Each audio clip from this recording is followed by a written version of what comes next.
प्रधानमंत्री और भारतीय जनता पार्टी के लोग मनीष सिसोदिया की हत्या की साजिश रच रहे हैं और उनकी हत्या कराना चाहते हैं। इस नियत से यह कार्रवाई की गई है।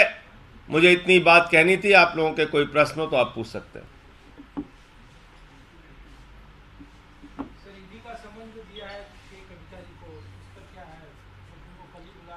मैं तो आपसे कह रहा हूं कि भाई इस बार अभी 13 तारीख से सत्र आ रहा है, उसमें एक कानून लाना चाहिए कि ईडी और सीबीआई को कब्रिस्तान और शमशान में भी पूछताछ करने की छूट दी जाए। मुर्दा खोदो और मुर्दे से पूछताछ करो। जो सरकार देश के शिक्षा और स्वास्थ्य का बजट कम करती है, देश के सेना को कमजोर करने के लिए अग्निवीर लाती है, नौजवानों की जिंदगी के साथ खिलवाड़ करती है, उस सरकार को सिर्फ दिन रात एक ही चिंता है, इसको पकड़ो, उसको पकड़ो, उसको नोटिस, इसको नोटिस। रोज सनसनी फैलाओ। अपने दोस्त अडानी को लाखों करोड़ रुपए की लूट की छूट दो। हिंदुस्तान का कोयला लूट लो, गैस लूट लो, बिजली लूट लो, पानी लूट लो, एयरपोर्ट लूट लो, सी पोर्ट लूट लो, सब कुछ लूट लो। उसके पोर्ट पे ड्रग्स का धंधा कराओ, उस पर कार्रवाई नहीं होगी। बीजेपी के एमएलए के घर 8 करोड़ रुपए कैश पकड़ा जाए, उस पर कार्रवाई नहीं होगी। कभी केसीआर जी की बेटी को, कविता को नोटिस भेज दो, कभी 6-7 महीने इलाज करा के लालू जी आ रहे हैं, उनसे पूछताछ कराओ, लेकिन अपने मित्रों को बचाओ। यह है मोदी जी का फॉर्मूला। आप बताइए, मरणासन्न अवस्था में जो लोग हैं उन पे सीबीआई ईडी कार्रवाई कर रही है।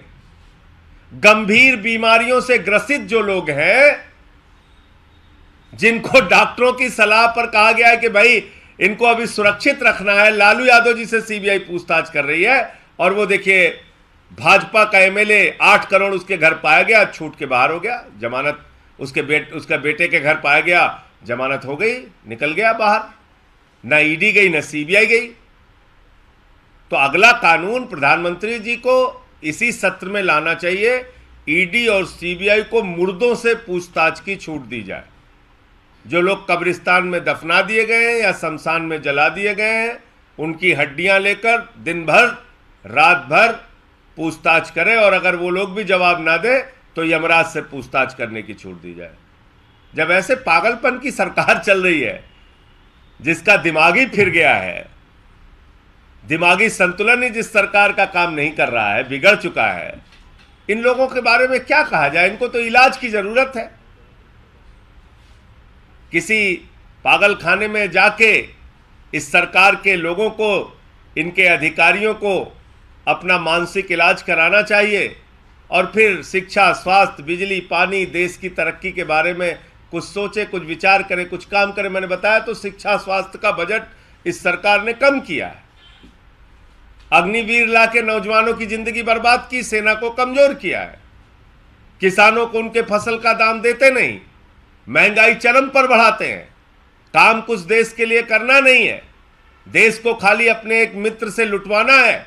एलआईसी लूट लो, बैंक लूट लो, कोयला लूट लो, गैस लूट लो, एयरपोर्ट लूट लो, सी पोर्ट लूट लो, ड्रग्स का धंधा करो, देश बर्बाद करो। लेकिन मनीष सिसोदिया जो शिक्षा के लिए काम करेंगे, उनको पकड़ के जेल में डालो। सत्येंद्र जैन जो स्वास्थ्य के लिए काम करेंगे, उनको पकड़ के जेल में डालो। आम आदमी पार्टी वालों को बदनाम करो, उनकी हत्या तक करवा दो, चलेगा, ठीक है। तो मैं बड़ी गंभीरता के साथ प्रधानमंत्री जी को सलाह दे रहा हूं, अगले सत्र में कानून लाइए।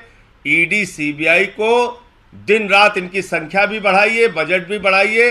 एक एक कब्रिस्तान में मुर्दों से पूछताछ की छूट दी जाए। इनको मुर्दा निकाल निकाल के, कब्र खोद खोद के पूछो।